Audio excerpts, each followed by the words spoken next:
Good morning. This is Andrea Davis. I am back on from last week. Last week, we concluded our financial literacy discussion with a question. But if you weren't with me last week, let me introduce myself again.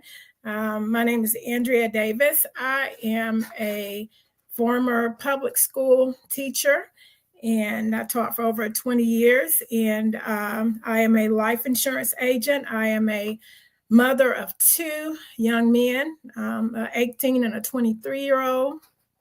I am a wife. And so I'm probably just like the typical family, right? And so I was on last week and we were talking about three reasons why parents should start to talk about money early. So that was our discussion last week. And so this is a bit of a continuation because I left everyone with a question. And the question was basically, what is the one money lesson, or what is a money lesson that you wish that your parents had with you, or a money lesson that you wish that they had taught you? And so we're continuing that discussion to talk basically about being able to increase financial literacy at home with family friendly conversations, because a lot of us think sometimes that when our children are young that some concepts are a little bit too much, or we're just basically busy. And that's really why, a lot of these conversations never take place.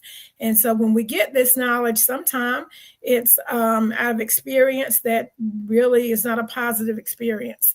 So I wanted to have a conversation about how we can increase financial literacy at home and have family-friendly conversations. And so I reflected on, I don't know if any of you watch Shark Tank. So the episode this past Friday, there was a young man, he was an 8-year-old, and he had a product called Kid Coffee. Now, of course, if you didn't see the episode then and you hear me say Kid Coffee, then I guess your first thought is, why would a kid need coffee? But anyway, it was a great presentation by 8-year-old young man, and he came in seeking, I think it was 60,000 maybe for 5% of his company. And so my mind, was, of course, I was wrapped up into the fact that it was a child, because normally, you see an adult coming on Shark Tank.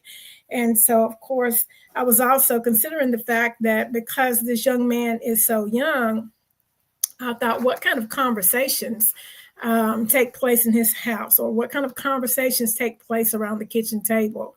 And so anyway, he was successful. He did get a deal. But of course, when we think about the conversations that are taking place in their home, the vocabulary is different. So a lot of times we are doing things that we could easily turn into conversations that have just a little bit more of that financial literacy vocabulary. Just having conversation with those words that we need to hear. So one of the things that I can only imagine that the young man had to be aware of was just the fact of having ownership and the word equity. And equity, doesn't sound like an exciting word, but of course, whenever the sharks are deciding because I think it was probably 2 or 3 sharks that were offering him a deal, the person who owns the company has to decide how much equity they're willing to give up. How much of their ownership are they willing to give up for what they want? And so I thought about that word equity, which is probably not an everyday word for some, but then for some, maybe it is. And so that is a word that we need to have conversations with our young folks, whether they are 10 or whether they're 18 or whether they're 25. Still, it really should be an everyday word.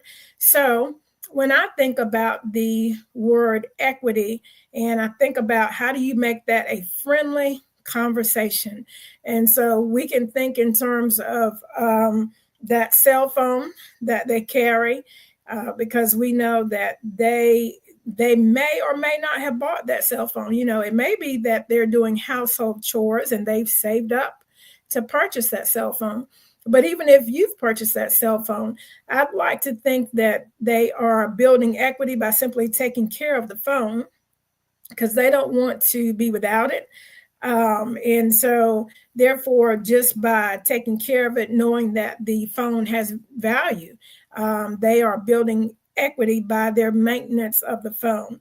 So, that is a conversation that can be had, whether it's their cell phone or even whether it's maybe a gaming system that they have. They have equity in that gaming system. They take care of it. And of course, then the conversation becomes, can I trade this gaming system in because a new one is coming out?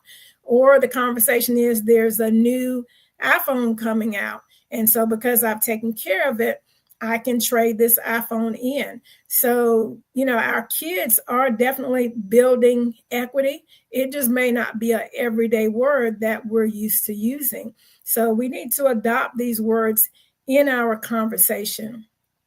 And so, in order for us to increase our financial literacy at home, we're thinking of ways that we can just engage our kids, our children, with words that will help them as they grow into adulthood.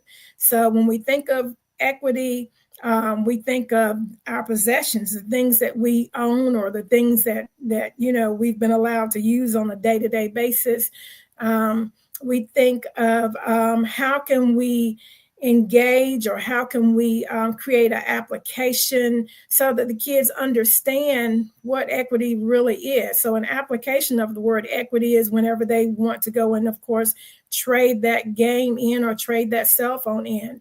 And then when we consider in engaging them even more with that word equity, then we're considering, well, what is the return on that equity, on that ownership that we've built up?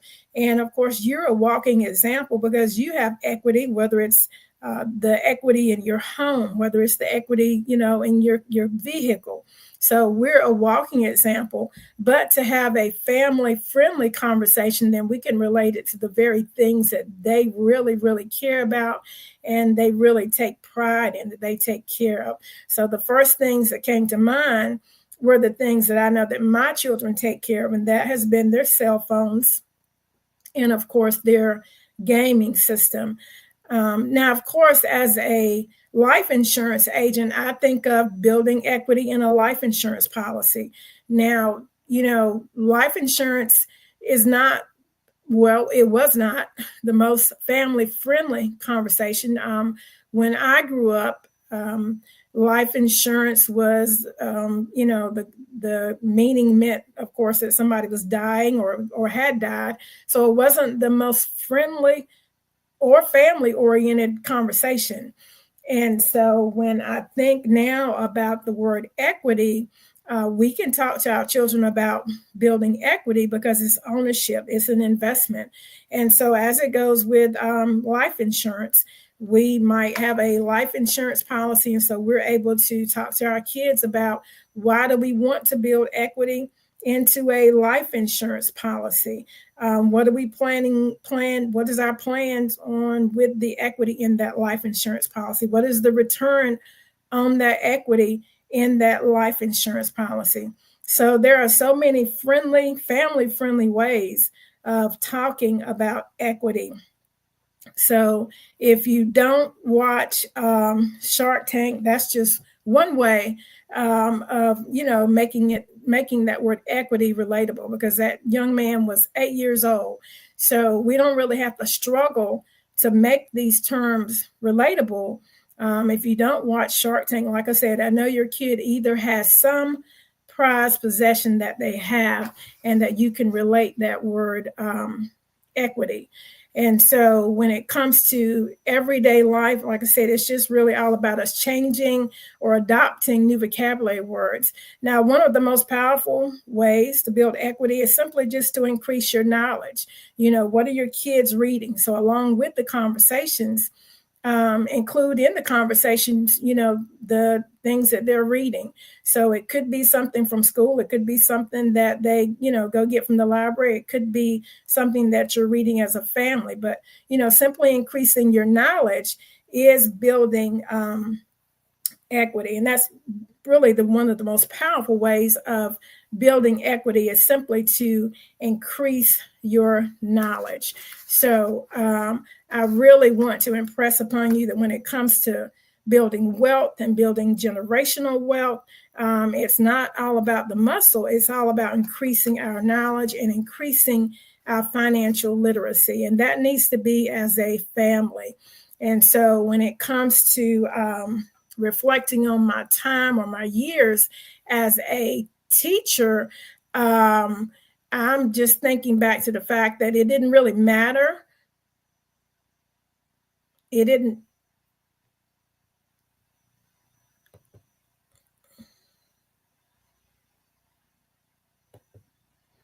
really matter what the homework was that the school was giving or that the teacher was giving. You, in fact, should always consider what homework can I give my child, because of the fact that there are things that I want my child to accomplish. You know your child better than anybody else. So what homework can you give your children? We want to partner in with the teacher, but if the teacher isn't giving homework, it doesn't just simply mean they don't have homework. It simply means that we have ways of increasing our own financial literacy or our child's financial literacy at home. And it would just make for a great family discussion to talk about that word equity.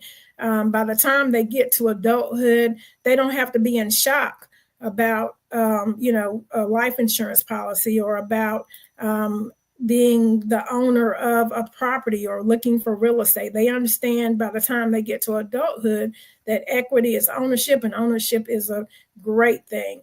So use that word equity as a new word or a new topic so that you can work on increasing your financial literacy.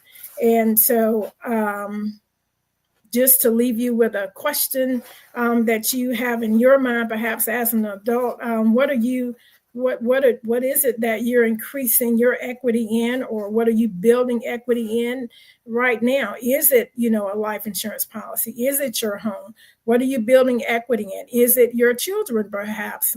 Maybe you say that's your equity. So just to leave you with that thought, and I will conclude this live stream, and I will see you all in a couple of days. Hope you have a great rest of your day.